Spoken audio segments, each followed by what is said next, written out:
Blue Jackets need to beat the Florida Panthers tonight to keep pace with the guys chasing them in the wild card race. Plus, some final trade deadline thoughts, as it's still a little bit weird to know that you're not going to be saying goodbye to a roster player by the end of tomorrow. That's what's coming up today on Locked On Blue Jackets.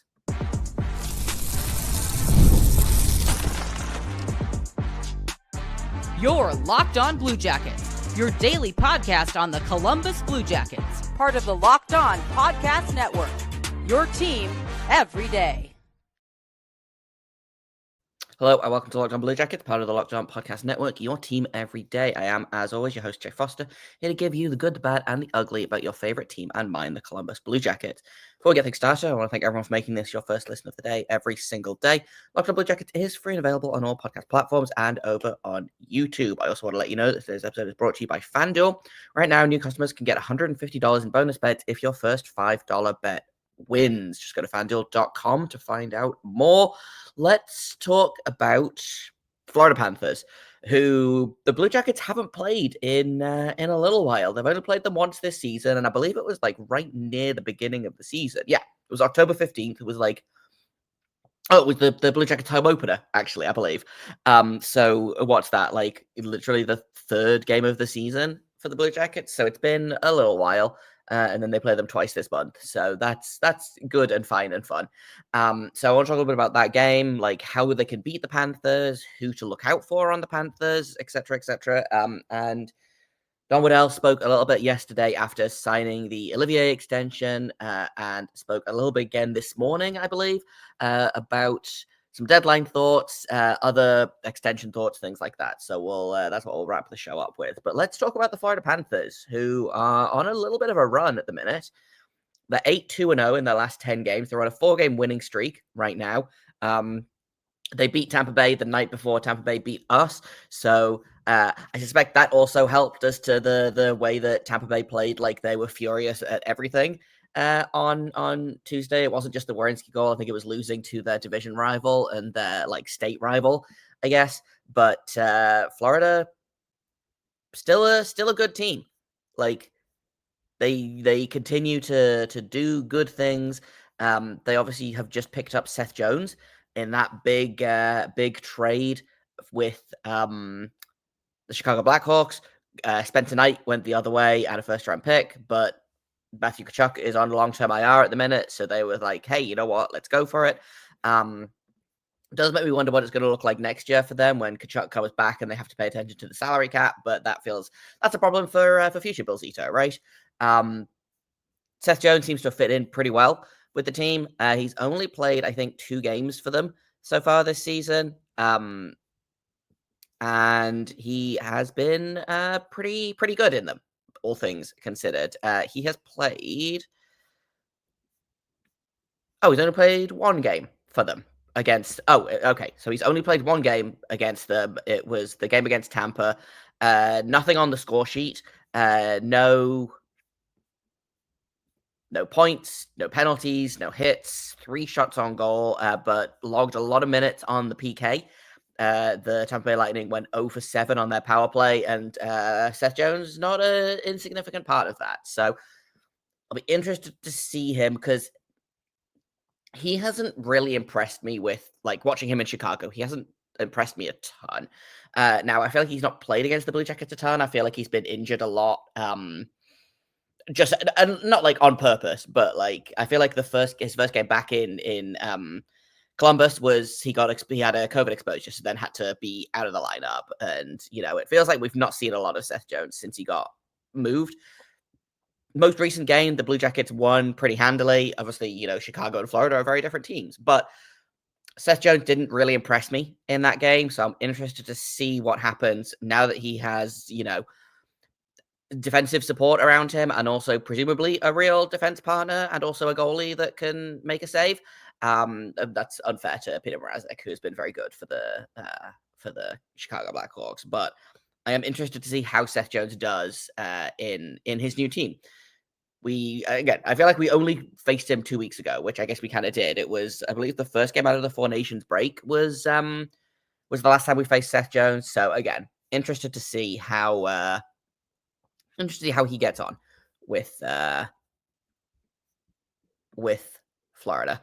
Obviously, that being said, the addition of Seth Jones, the subtraction of Matthew Tkachuk, who I don't believe has played since the Four Nations break. He got hurt during the Four Nations.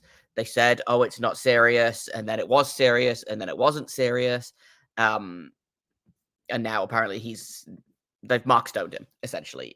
He's going to be on long-term IR. My guess is that he will become healthy around about April 15th, April 16th, whenever the playoffs start, just, by complete magic. But that does mean that the Blue Jackets don't have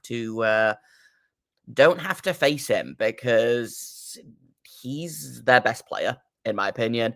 And he is always kind of a nightmare to play against. He did not play the October 15th game against the Blue Jackets earlier this year. He was sick, I believe. So we'll actually get through an entire year without having to face off against Matthew Tkachuk. But again, he's always dangerous, always kind of a pain in the butt to play against. But just because he's not there doesn't mean that the Panthers don't have dangerous guys, right? Like Sam Reinhart has 31 goals on the season already, 64 points in 62 games. Barkov, one of the best two-way centers in the league, is probably going to be the guy to beat for the Selke going forward. It used to be that they just swapped it between Patrice Bergeron and Andre Kopitar and Jonathan Taves, and now it's like, well, it's Sasha Barkov's until it isn't, right? So again, he's so much fun to watch, and he's always such a pain in the butt to play against. So we'll expect that from him. Like I said, the Panthers have faced the Blue Jackets only once this season. The goalie at the time was Spencer Knight, who is now in Chicago. He made 35 of 38 saves, did very well. In terms of players that had good nights, Anton Lundell had a goal and an assist. Sam Reinhart, goal and 2 assists. Eetu Losterainen had a goal. Nico Mikkola had 2 assists, and Nate Schmidt had an assist as well. So not everyone on this list is going to be in the lineup tonight, which I think, again, does bode well for the Blue Jackets, but also the fact that, of their heavy hitters, really the only one that contributed was Sam Reinhart, right? Like, Sam Bennett is still there. Alexander Barkov is still there. Tkachuk, not an issue tonight, but when you look at their other guys, again, Evan Rodriguez has nope, not Evan Rodriguez, Carter Hagee, excuse me, I'm reading the wrong line on the spreadsheet, has 44 points this season. He might be one of my more underrated Panthers. They're not getting a ton from the back end at the minute. Aaron Ekblad is their leading defensive point scorer. He's got 31 points in 54 games. I suspect he might be the one on the move when the contracts come around this summer. He's a UFA this year, and now Seth Jones is going to be kind of occupying that same spot as Ekblad was occupying.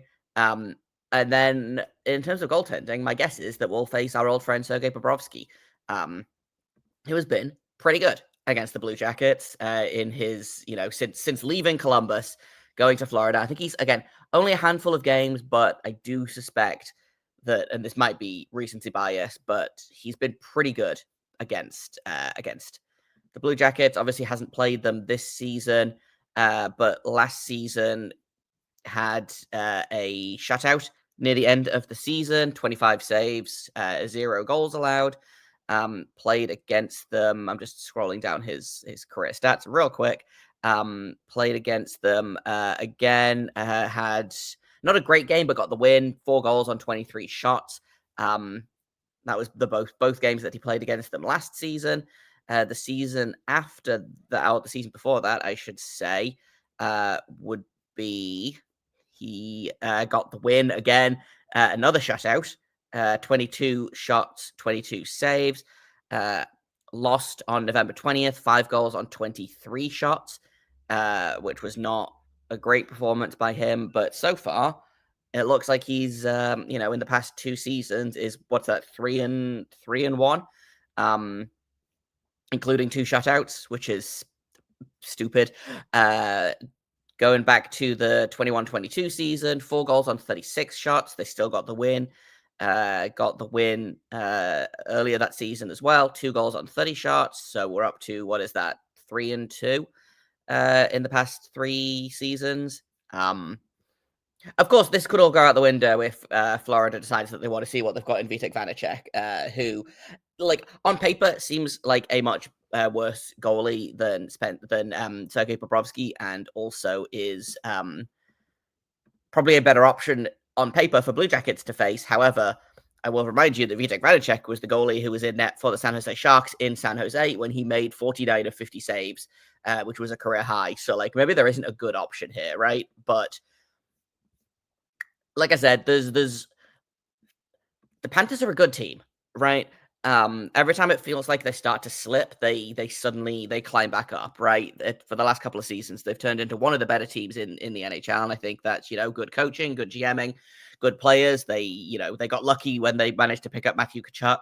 And obviously at the time it looked like they were giving up a lot, but Jonathan Huberdeau has not really manifested in too much of anything in Calgary, so like it's not quite the same vibes as the Rangers, who, just managed to pick up Artemi Panarin for nothing at when he basically was in the peak of his career. Matthew Tkachuk is younger and I think better than Panarin, so they gave up a little bit more, but Panthers are always a dangerous team. Like, again, just flipping through there, the Blue Jackets, I think, have only got 1 or 2 wins against them in the past 3 seasons, and I think both of those wins have come in Nationwide. Like, I suspect that, and I don't remember if this was a home game or an away game, but I do think the last time the Blue Jackets won in Florida would have been that New Year's game, which was Elvis's first win, and that was the Zach Werenski hat trick night. It was either New Year's Day or New Year's Eve. I think it must have been New Year's Eve. So that's something to watch out for as well. But I do think that we'll be facing off against Sergei Bobrovsky specifically. They might decide to play Vitek Vanacek, but I would go ahead and guess that it's going to be our old friend Bob. I'm going to take a quick break, and then I want to talk about some Blue Jackets that need to show up big, some Blue Jackets that are having some fun streaks going on at the minute, all of that good stuff in just a second here on Locked on Blue Jackets. First, I want to tell you about FanDuel. When the game tips off, the NBA action is just getting started, and there's no better place to get in on it than FanDuel, America's #1 sportsbook. With FanDuel, you can place live bets throughout the game, so even if you miss the opening tip-off or you want to bet on a fourth quarter comeback, you can stay in the action. And if you're looking for a bigger payout, you can even combine your live bets into a same-game parlay. I love using their live betting feature. It keeps every moment of the game exciting, whether I'm backing my team for a late-game rally, picking a player to hit a clutch 3. I never feel like I've missed my chance. Plus, the app is easy to use, and when you win, you get paid instantly. You don't have to wait around for that deposit to hit. And right now, new FanDuel customers can get $150 in bonus bets if your first $5 bet wins. Just visit FanDuel.com to join today. That's FanDuel.com for your shot at $150 in bonus bets. Make every moment more with FanDuel, the official sports betting partner of the NBA, and also us, the Locked On Podcast Network. Welcome back to Locked On Blue Jackets. We talked about the Panthers. Let's talk about the Blue Jackets. Zach Werenski continues to lead the way in terms of players to watch. He's got 7 points in his last 5 games, including 3 goals. Boone Jenner has 7 assists in his last 5 games. He actually has 7 assists in 4 games and then did not get an assist or a point in the loss to Tampa Bay on Tuesday. But Zach Werenski with 2 goals, including a shorthanded one on the night. And also of note is our other notable Wolverines, Kent Johnson and Adam Fantilli. I believe Adam Fantilli has a little 6-game point streak going in terms of, what is it? Yeah, 6 games. He's got 7 points in his last 6 games. And I believe Kent Johnson has a very similar point streak going as well. I'm just pulling that up because, again, shock horror, I did not have it open when I thought I did. He has 8 points in his last 6 games. So the kids are all right, as they say. Ken Johnson has hit career highs in everything. His rookie season, he had 40 points in 79 games. This season, 43 points in 47 games. He hit 20 goals, add 23 assists to that. and just continuing to thrive and do KJ things, as they say. He is now, I believe, third on the team in scoring, which is fun. He's overtaken Sean Monahan, who obviously hasn't played in what, like 2 months, give or take. Yeah, near enough. Again, trying to do calendar math. But Ken Johnson's doing great. Dmitry Voronkov is right there behind him. Adam Fantilli right behind him. Adam Fantilli will be the next guy, I think, knock on wood, to hit 20 goals on the season. He's got 18 at the minute, so my hope is that he's going to have a big night against Florida. But again, the Michigan guys really leading the way for the Blue Jackets at the minute, and that's not even talking about Kromachenko, who just hit 60 points, and again continues to just be so fun to watch. He's gone pointless in a couple of games. No points against Tampa Bay, no points in the outdoor game. But since his return from the broken jaw injury, he has got 5 points in his last 5 games, including 3 goals. So he's not done yet, right? Like he's again another guy to watch. And again, this might be like again confirmation bias, recency bias, whatever. I feel like Kromachenko usually shows up pretty well against the Florida Panthers. So we'll have to he might be my pick to score a goal. When I do my predictions in a little bit here. My guess is that we'll see Elvis in net. I might start Tarasov. I don't know. Tarasov has sat for Tarasov played a week ago, so he hasn't sat for as long as I thought he had. He played that first game against Detroit in the home and away series, and he was great in that game. He's dragged his save percentage for the season up to an 881, which is not great, but is not terrible, right? Do you play him? Do you play Elvis Merzlikins, who again has been typically very good for the past month or so, I would say.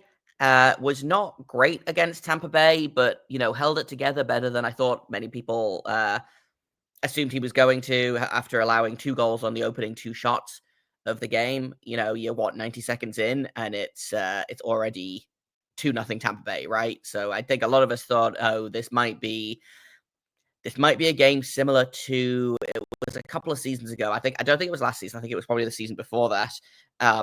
Where he allowed 3 goals on 4 shots to open the game against the Habs, and then the final score was 3-0. He got pulled immediately. Daniil Tarasov came in and was excellent, but Blue Jackets couldn't get anything going. So I think a lot of people thought maybe it was going to be something like that. 5 goals on 39 shots is not great, but is better than I think after the first period as well, is better than I thought it was going to be.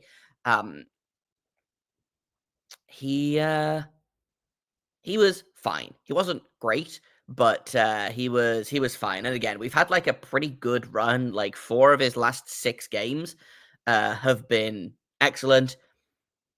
Wasn't great against Dallas, but got the win anyway. Wasn't great against Tampa Bay.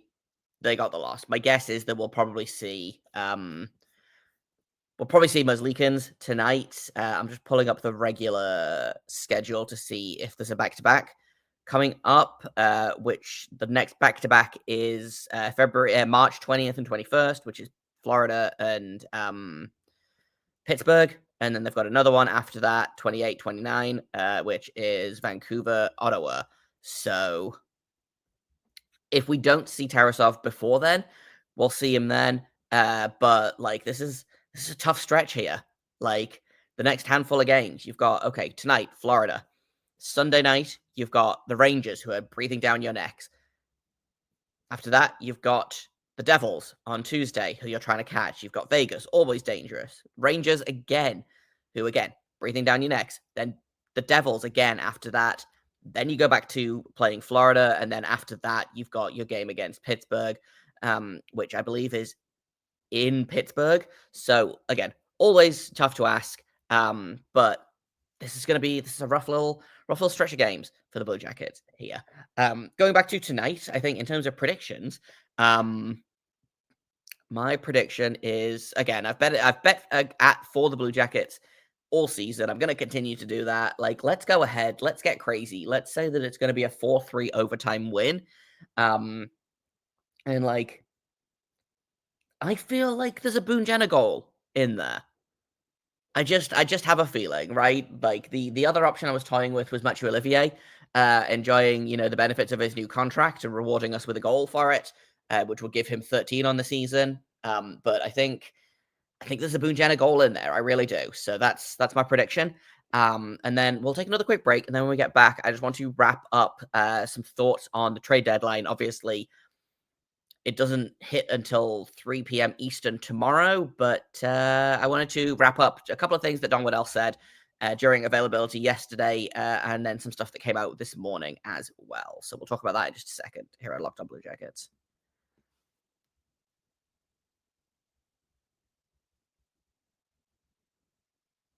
Welcome back to Locked On Blue Jackets. Final trade deadline thoughts. Or probably not final.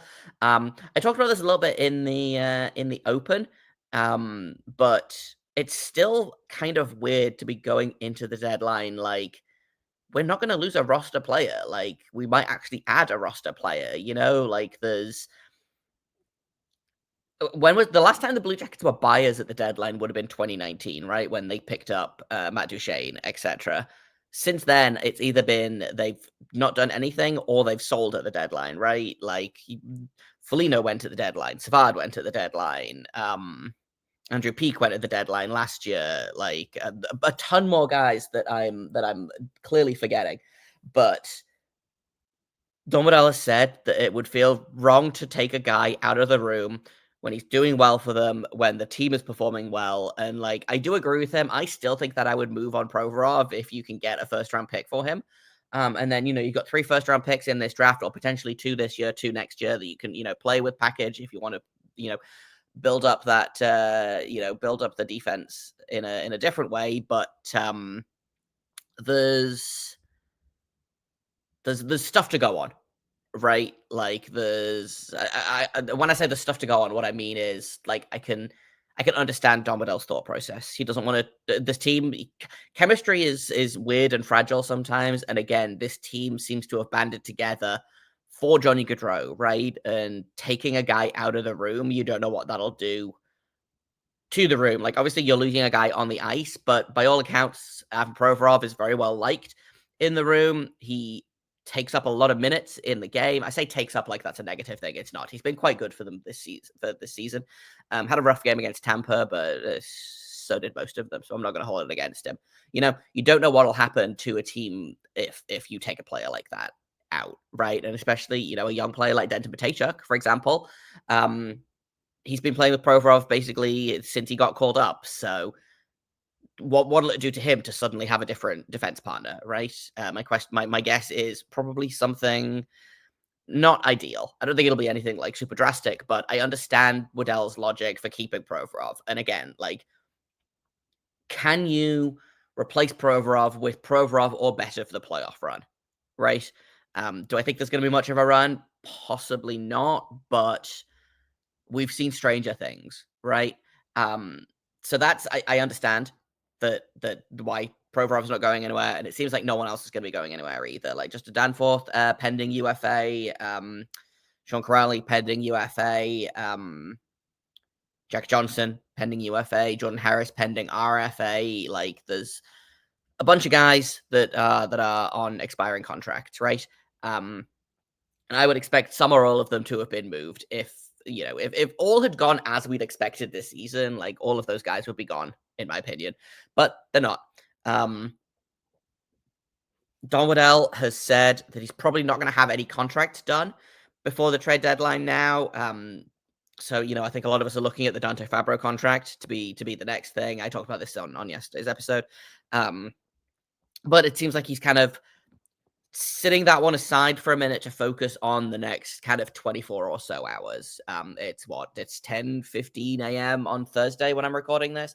So, just over 20, just under 30 hours, I think, until the trade deadline. So, like, probably makes sense that he's going to focus on that. That being said, there are some, like, I wouldn't call them rumblings necessarily, but I know Aaron Portzline tweeted earlier today. Let me pull up the exact phrasing of it.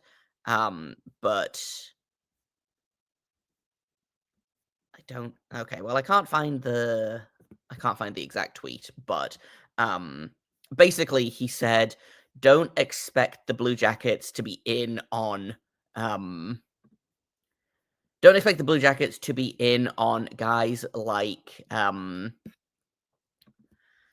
Besser, Brock Nelson, Mikko Rantanen. Like, if the Blue Jackets add a player with term, it's not going to be a center." He also added, but it looks like Blue Jackets are going to be adding a depth older guy, which I'm fine with. I know Ryan Donato is not an older guy necessarily. Like, I feel like he's been in the league for a million years, but I know that he's a guy that Columbus is interested in. Colton Sissons has been linked to the Blue Jackets. Brendan Tanev has been linked to the Blue Jackets, and Seattle is willing to retain salary on him, which could potentially drive the price up.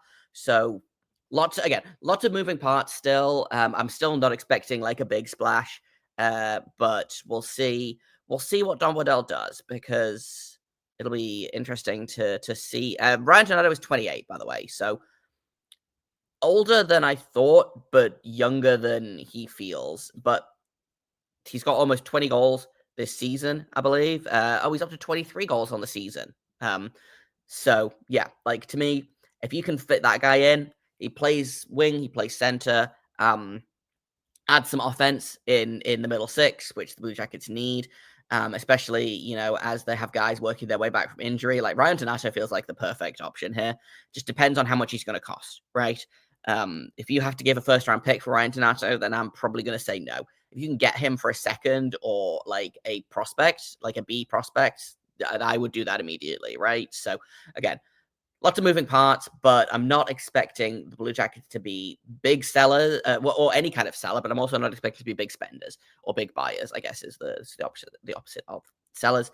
They will make a move, maybe two, and it's not going to be anyone that like really moves the needle. It's going to be a forward that adds some offense, right? And potentially some face-off win experience, because the Blue Jackets continue to not do very well in face-offs. But according to maybe it wasn't Portsline, maybe I'm misremembering who it was, but one of the Blue Jackets beats basically said, don't expect the Blue Jackets to be in on Rantanen, Besser, and Nelson specifically. If they add someone, it won't be anyone that'll cost as much as any of those guys. Which I knew that Rantanen was going to be too expensive. I wonder if you maybe take a run at him during the summer, like when you don't have to give up assets and can just give him a contract. Brock Nelson, too old, doesn't fit. Brock Besser, I would have liked to see, but there's a lot of question marks there, I think, especially he doesn't have a contract, and you don't want to give up a lot of assets for someone who maybe doesn't want to sign here. But what'll happen is I will finish recording this, and then they will immediately announce a trade. So I guess what I'll do is I'll just finish up here, because that's kind of basically all I had today. Anyway, tomorrow we'll break down tonight's game. We'll keep you updated on the trade deadline, if and when the Blue Jackets do anything. Thank you for listening, for making this your first listen of the day every single day. Locked On Blue Jackets is free and available on all podcast platforms, on YouTube, and on social media as well. LO_Blue Jacket on Twitter. I'm _ Jacob Foster, JAKOBFORSTER. You can find the show wherever you get your podcasts. I've already said that. I'm doing great. Thank you once again for listening. Until tomorrow, make sure you stay locked on.